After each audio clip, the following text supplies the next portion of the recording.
Hey guys, it's John from Awesome Quest. Before we get started with the video, I want you guys to check out this awesome podcast that I've been listening to called Dregs of Craigs.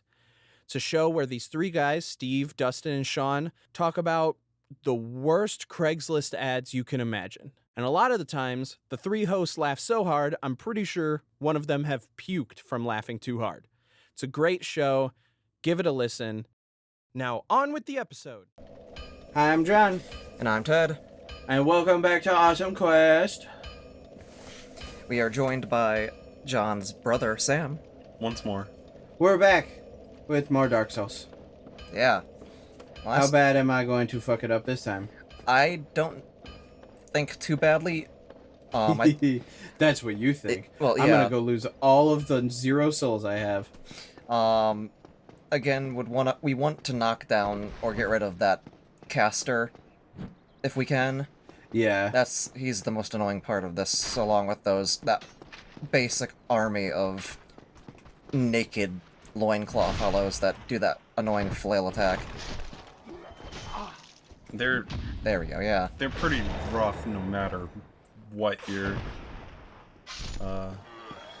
equipment, level, experience is. It's just that one particular grouping of hollows, yeah. That foiling move. Oh boy. I am already super hyper focused, guys. Yeah, try to get a little bit of muscle memory back. Yeah. Yeah, because it's been 2 weeks. About 2. 2 weeks since we played. This is the proper way to learn how to play the game, is just 3-hour increments every 2 weeks. Yeah. With no in-between time. Is that how best to learn? Oh, absolutely not. Well, it's funny you say that, because for me, after 2.5 months of not playing, I went back to Dark Souls 3, and the first thing I did was run through the Painted World of Ariandel. Okay. And I got to the Gravetender Wolf and did pretty well. I never fought that boss. The Gravetender Champion and Gravetender Great Wolf. I did not get to Sister Frida and Father Ariandel. But after 2.5 months of not playing, you would think you wouldn't remember anything. But it's surprising that you do. My experience with that DLC was charging through almost all of it underleveled, and not fighting the enemies, and making it to Sister Frida. It's a pretty small map. Getting pretty whooped. Speak up a little bit, Sam. No. Got him. Nice. Okay. Yeah, Sister Frida is... So I think I've kind of like a Bloodborne boss for speed. I think I've got the timing down quite, pretty much. I think it's one of the toughest boss fights in the series, probably. Also, 3 phases. Oh, he's a jolly good fellow. I've not beat He's a the jolly final good 2 bosses of fellow. the He's a jolly good second DLC, fellow. though. Time to pull some dudes. Okay. I haven't either, because I'm going through them right now. Hey, baby! So would that be Slave Knight Gale and Midir, or Half-Light? Which one's in the... Half-Light's the one where the other player is summoned if you're online. Half-Light is right before Midir. Yeah. So, I haven't beat Midir, and I haven't beaten Gale. Gale. Midir is... That's your mama's name. It's true, and that's why I can't take the character seriously. I always think, that's just my mom's name spelled different. It's such a cool character, though. He is one of my favorite characters in this series. It's Artorias on steroids. Yeah. He is like the repeating crossbow, and his sword is completely wrecked and corroded. It's so cool. And he has flippy flips and lightning strikes. Yeah, summons down lightning as he's flipping around shooting. There's so much going on with that fight. It's insane. At least it's not the Orphan of Cause lightning, where it doesn't have any way of showing you where it's gonna happen. Oh, I beat that boss fine. It took a lot of tries, but I beat it. I still haven't beaten a single boss in Bloodborne. It's one of those things where I'm gonna do it. I might even do it on this show when we have... and bring my PS4 in. But I'll have to get... I'll have to front John some money so we can buy the DLC.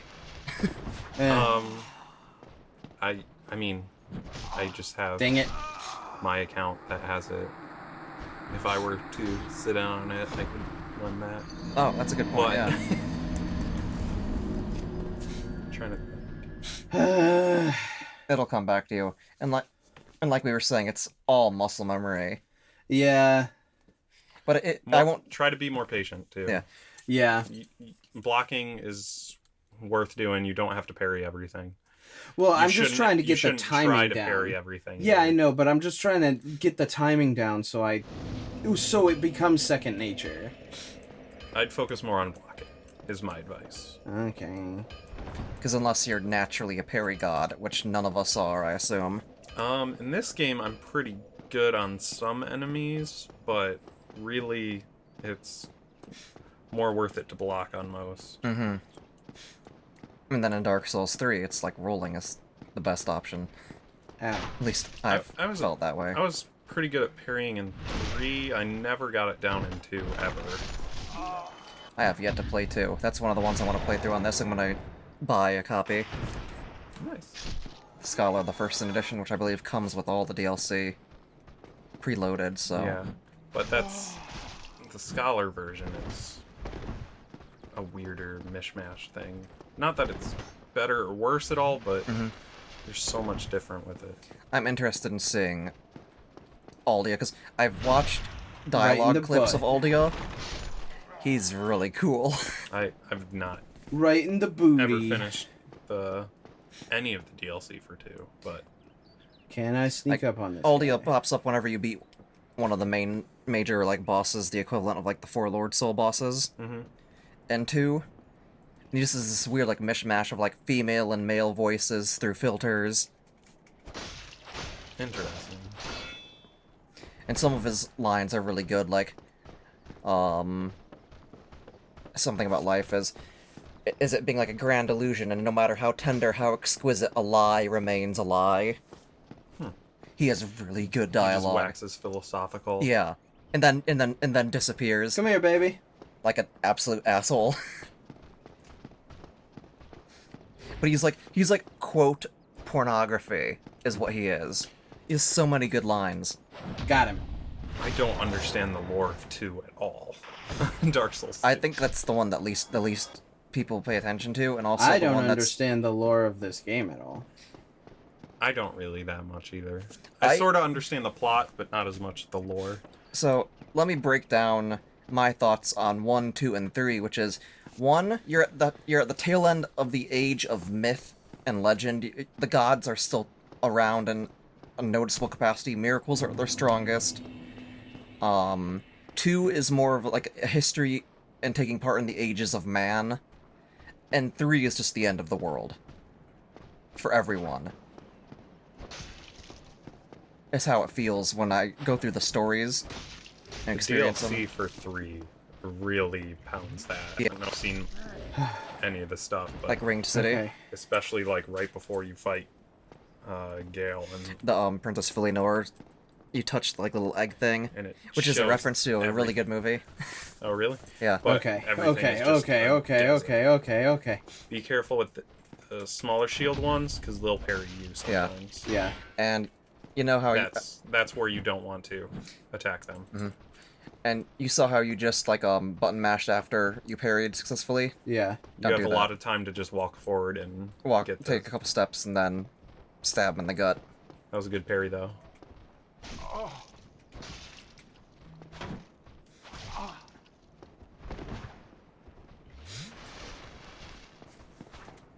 Yeah, but these guys are surprisingly challenging for like early game foes. Well, it is Dark Souls. That's true. You baited me, bitch. And I would say when he's putting up his sword like that, just throw a fireball at him. Okay. I forgot you Back did up you a had little fireballs, bit yeah. and throw a fireball.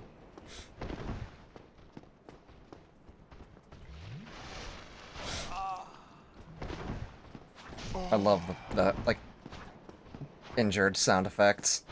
Oh. They're so silly. How do you... I think it might have been Bloodborne and probably also 3, but it's like the female character voices when they die, it's just the most high-pitched squeal screaming. I don't know which one, yeah. I have to look that I up. think it's probably both, but it's real Okay, so obnoxious. I have some advice, and that is, there's a good time to heal, and it's not when they're able to attack. Like, right when they've finished a chain of attacks is when you would ideally heal. Because there's a bit of a cooldown. Also, like, add some real distance. Yeah. Because I think enemies do run off of, they have like a stamina kind of thing for themselves as well. Yeah. Okay.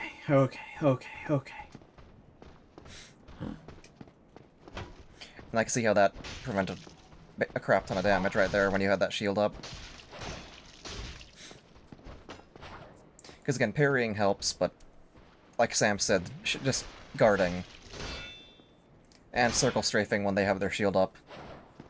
Just circling around them to try to get a backstab while their shield is up.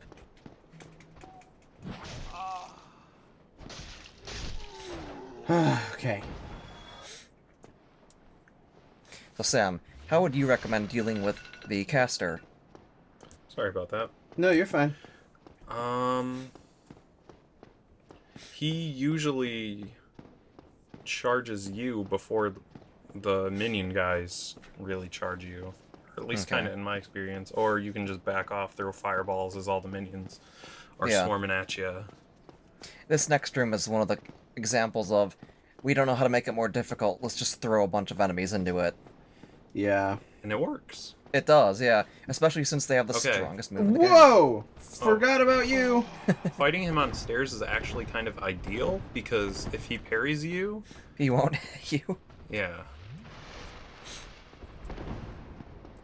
Or I think his parry window is off when he's on the stairs. Yeah. So is yours, too, but ideally you wouldn't be parrying.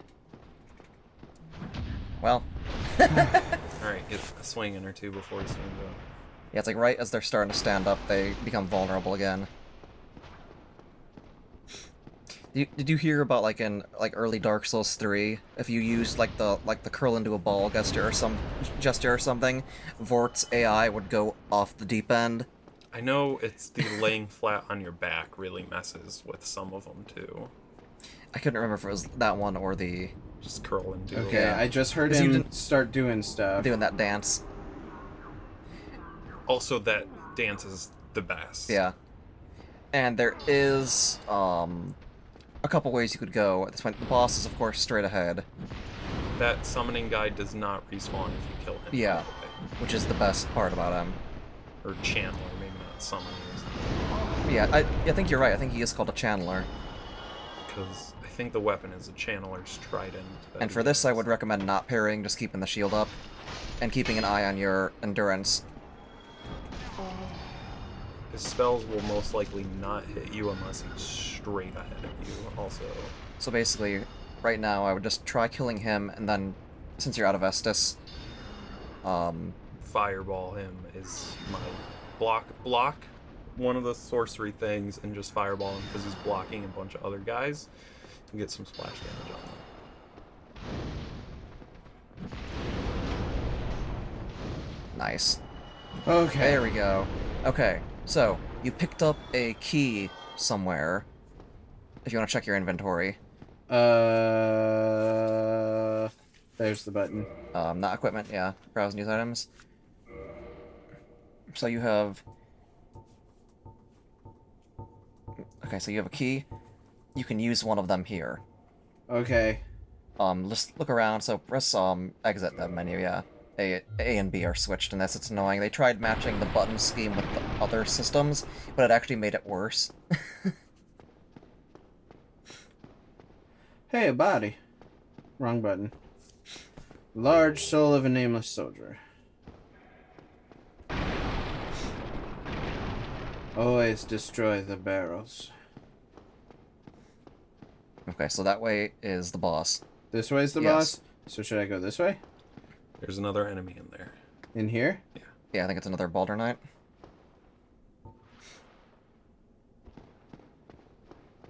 Yeah, it's another Baldur Knight.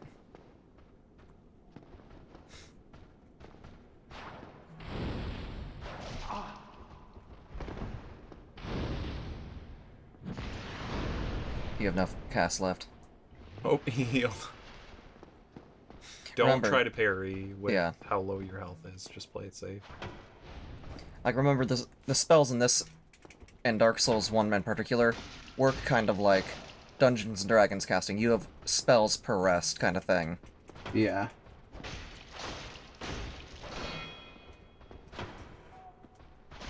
Ooh. Oh, just that magic pixel. So try killing him right now if you can. I think if you block one of his hits, it'll get through your yeah. shield. That's okay. Yeah, so you can go back and do that, because that caster's gone, and he makes those minion guys a lot stronger. And you don't have to deal with all the other knights before going up there like you did before. That kind of... Drained your Yeah, but Estus. my souls are going to be in that room with all of them. They probably won't notice you if you go to grab them. Or they might still be up top. It's usually 10 seconds back from where you died. So it'll be up with the swarm of little naked guys. Great, even worse. Well, sorry, remember, I haven't been your, talking very much. Like, these two have been carrying the conversation because I've been focused as fuck. Keep your shield up while you are throwing fireballs at them. And also remember to keep stamina when you attack, because you want to leave yourself enough stamina to either roll away or dodge and not have your guard... Or to roll away and dodge, or to guard and not have your guard broken. Gotcha. Circle strafe, stab in butt. Other guy walking toward me. And remember the kick thing that...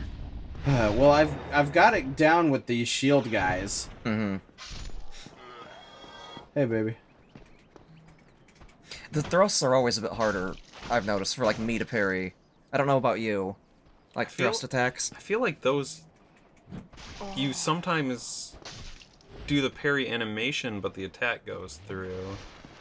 But you're not staggered by it. And I don't know if that means you can't parry it, or if you're it's just a bug. or if you're just slightly early or slightly late on it.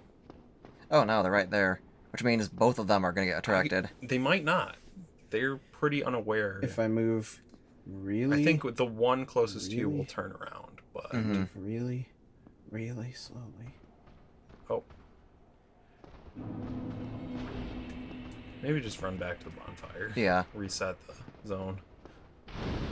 Because you're going to want those fireballs to deal with those flaily guys. Also, if you're going to be fighting the boss, I might suggest using that one humanity you have and getting your old bro Solaire to help you. Mm-hmm. Or even something coming up. I mean, I guess. I mean, he gets out anyway. So might as well be nice to him. Come here, baby. Come here, baby. Come on, baby. Fight me, baby. Bitch, bitch, bitch. Yeah. Okay. Okay, so if you want, you can go back in. Because you still have 9 Estus, and you might as well get something done. Okay. Nothing ventured, nothing gained. I'll go kill the naked guys. Yeah, because it looks like he de-aggroed. He's like, I don't know what's going on in there.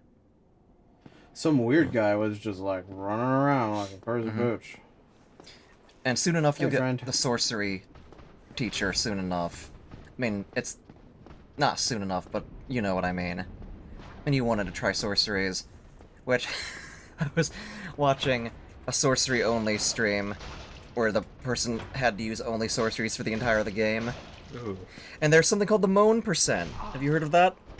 Never. You deal enough damage to Priscilla in one hit that her death turns into an infinite loop of her dying dialogue, and it's just the moan, and then the line, and then the moan and the line, and you can't get out of the room because you're still technically in combat with her. That's weird. And it's a dark bead, minimum HP with, like, the red tear stone, and that kind of thing, and, like, the Crown of Dusk, and the tin crystal catalyst, and dark bead, and it deals, like, 5,000-6,000 damage in one hit at a certain threshold. That's a lot. It's gross, yeah, and I love it. Fireball. Just fireball. Only fireball. I don't think I've ever... Just Monica. I don't think I've ever fought Priscilla. Really? I think I've only went through that zone once, because It's a pain, it's yeah. not really worth it. I like the Velka. My- I like the Velka's practitioner gear in it. Because, John, I know you don't like churchgoers, but Velka's priests you would like, because Velka is basically, like, she's similar to the Raven Queen from the Dungeons & Dragons settings. You know my favorite goddess. Yes. I'll get that broken straight sword. Yeah. Yeah. Switch it out for your actual sword, because you know that's more effective. I called my shot, Well, but I think that's the only thing they dropped. I think so. Guys, that's the end of this episode. Okay. We will see you guys next time. Bye. Bye.